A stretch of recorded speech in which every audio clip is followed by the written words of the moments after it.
Fantasy, abandoned by reason, creates impossible monsters. United with it, she is the mother of the arts and the origin of marvels.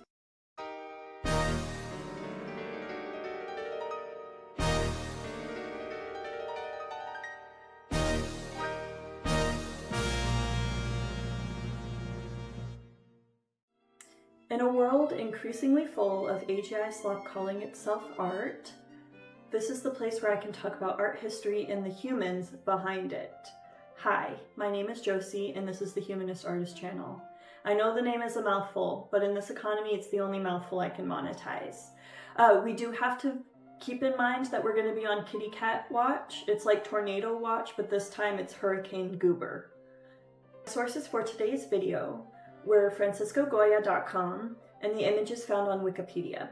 In the season of the witch, who hasn't seen the gory painting of a white-haired giant with wild eyes and open mouth holding the limp body of a man? This painting is the most infamous of the 14 paintings from Goya's villa. The 14 paintings are referred to as the Black Paintings, and surprisingly, a lot of them were painted with oil directly onto the walls. So today I'm going to be exploring what inspired this collection of art, and why it's so unlike Goya's other body of work.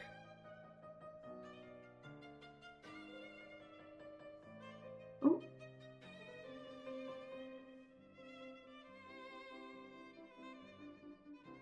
Hurricane Goober is incoming.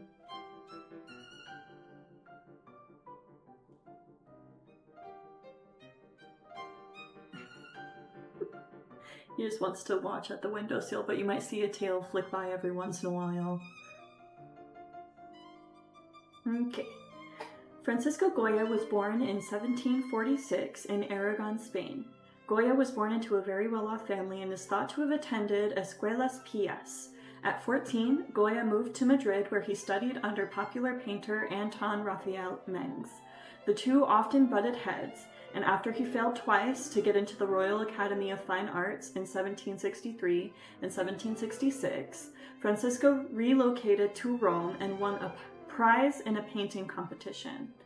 Later in the year, Goya returned to Spain and went on to paint frescoes in many places, including the Sobra del Palace. In the summer of 1773, Goya married the sister of fellow painter Francisco Goya? That's a hard one to say. Her name was Josefa. And the connection to the Royal Academy of Fine Arts leveraged Goya's career right into the path of being recognized by the Spanish court. Hey, hey, hey! Get off! Get out of here!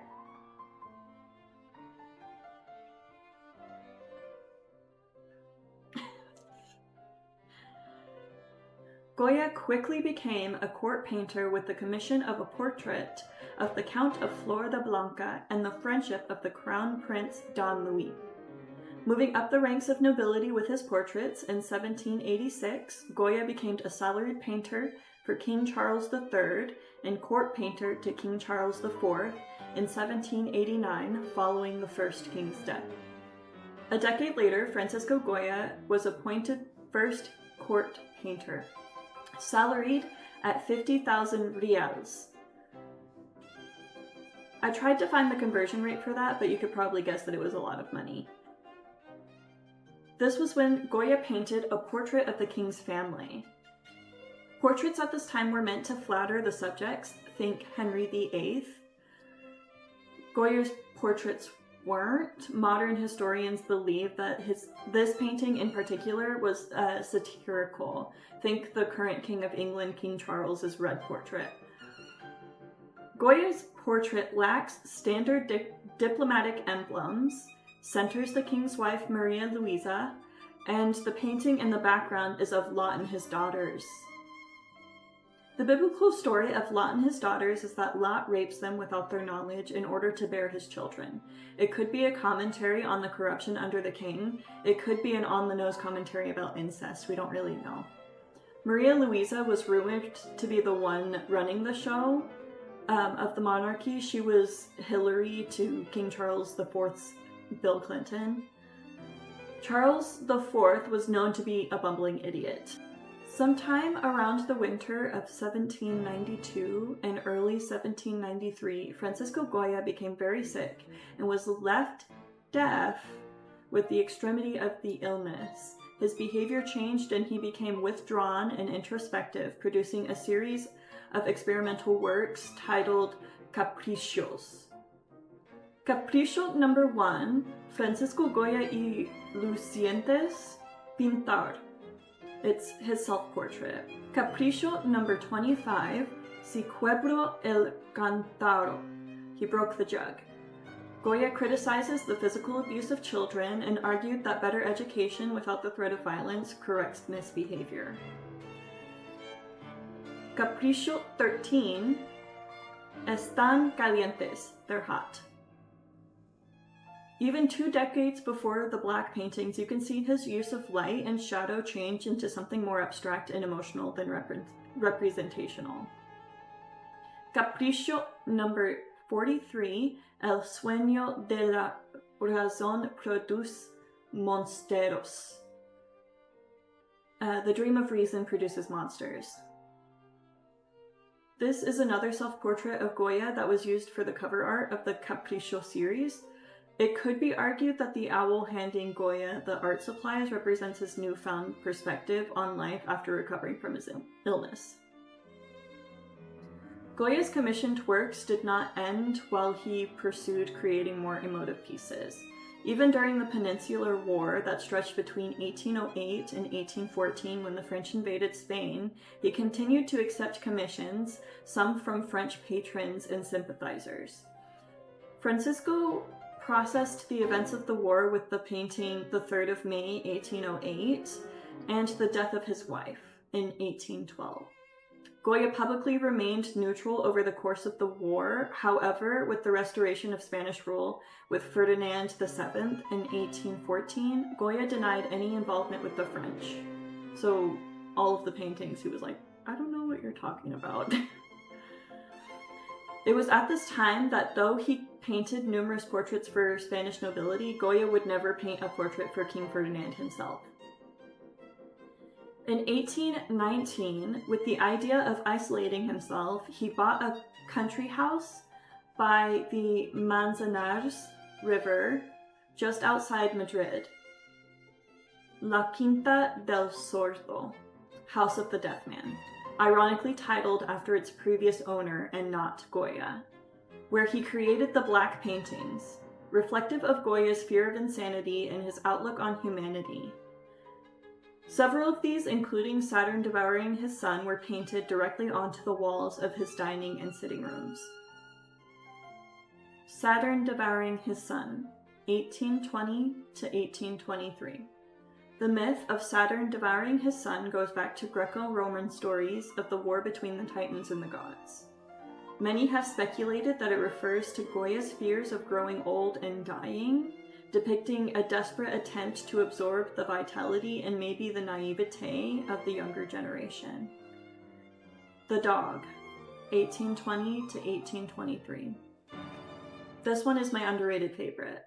The expression of fear on the dog's face, it's so pure and speaks to the animalistic need to stay alive, to keep your head above the sand, even when you know you're going to get too exhausted to fight very soon. It feels inevitable.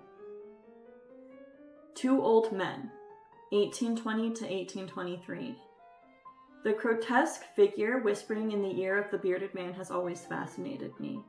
The painting was not named by Goya himself, considering no one knew of its existence until after the villa was given to his grandson Mariano.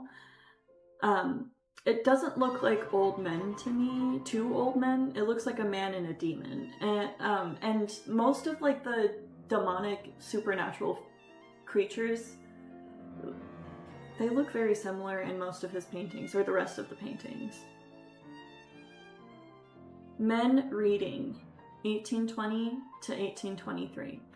The way Goya played with light in this composition is very interesting to me. With the light shining from the bottom up, specifically emitting from the book the men are reading, it makes you wonder, What is the wisdom the book holds? Do you think it's a metaphor for the Bible? If it is, why does the man at the back have an expression of despair? Judith and Holofernes, 1820 to 1823. Another biblical reference that Goya makes. This is the story of Judith beheading Holofernes. The Jewish woman in the book of Judith beheads an army general set on destroying her homeland.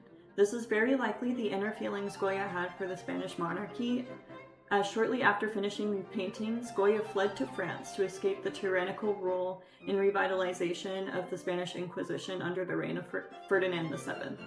This also, with the Spanish Inquisition, could have put Goya in prison. This is another hint to the fact that he probably didn't want many of these paintings to be seen by anyone outside of his inner circle. Man mocked by two women, 1820 and 1823. Again, playing with the lighting of this piece, Goya casts the figures in an unflattering, ghoulish light. La Leocadia, 1820 to 1823. This is the woman that cared for Goya after his wife's death in 1812.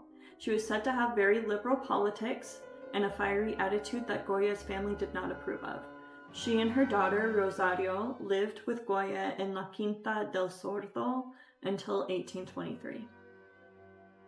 Fight with Cudgels, 1820-1823.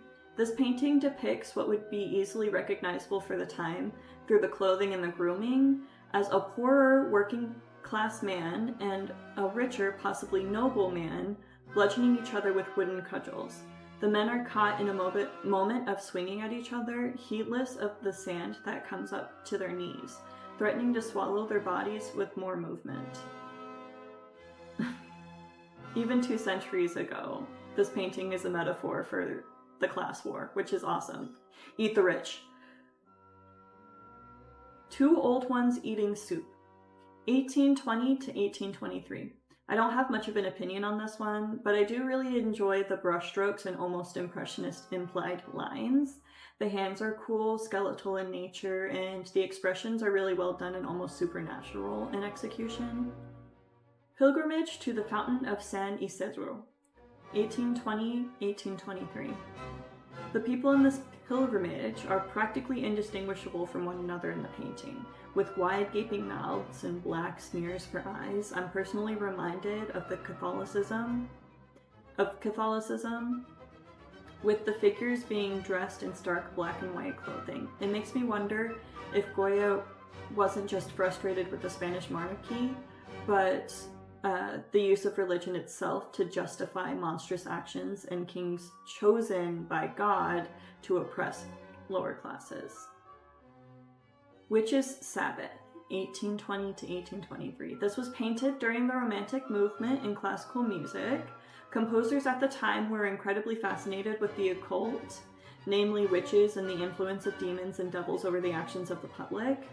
This imagery is how our aesthetics of Halloween and moments when the veil is thinnest developed. One composer in particular, Hector Berleroy, was supremely interested in religious trauma and the fire and brimstone mentality of the Catholic Church. You can hear this in his Symphonie Fantastique. A Pilgrimage to San Isidro. Notably, the landscape of the fore, middle, and background of this piece would have been the view Goya saw from his villa, with seemingly endless lines of patrons, many of whom appear to be drunk and boisterous. Some historians wonder if the pilgrimage was meant to be approaching Goya himself. Historian Valeriano Bozal was quoted in 1995 saying, "It is Goya whom they have come to see and to serenade. For what does it matter to a deaf man that the guitar has no strings?" Asmodia, 1820 to 1823. Though the title of this piece, given by a friend of Goya at the time, is in reference to the demon Asmodeus, the subject of the painting may be a reference or depiction of the myth of Prometheus, in which Athena carries him to the Caucasus Mountains. Some have theorized that the mountain resembles the one used by Spanish liberals for refuge during the Peninsular War. especially considering that the army men look very similar to the ones Goya painted for the 3rd of May. Like Atropos, the subject can be deducted with the use of symbolism that comes from its classical influences. Atropos, 1820 to 1823. This painting is likely an interpretation of the 3 fates, the goddesses of destiny. Clotho carries the doll, Lachesis carries the mirror or the spying glass measuring the length of time. Atropos, the goddess of death, holds the scissors to cut the thread of life, and the 4th figure at the center is believed to be a man with bound hands, possibly Prometheus, as his fate is controlled by the goddesses and not himself. Francisco Goya died in Bordeaux, France in 1828 at the age of 82. La Quinta del Sordo was passed down to his 17-year-old grandson, Mariano, when Goya fled to France in 1823.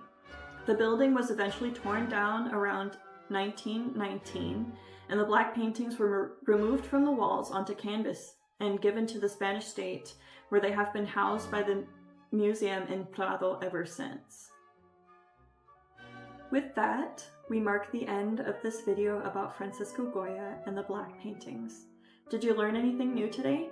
What are you going to be for Halloween? I just want to remind everyone that this is a passion project of mine, and I'm still ironing out the kinks, but I have been trying to refine these videos so that they are much more interesting and enjoyable. Don't forget, curiosity and creativity is in your veins. Art history is human history, and you are the culmination of centuries of human history. Goodbye.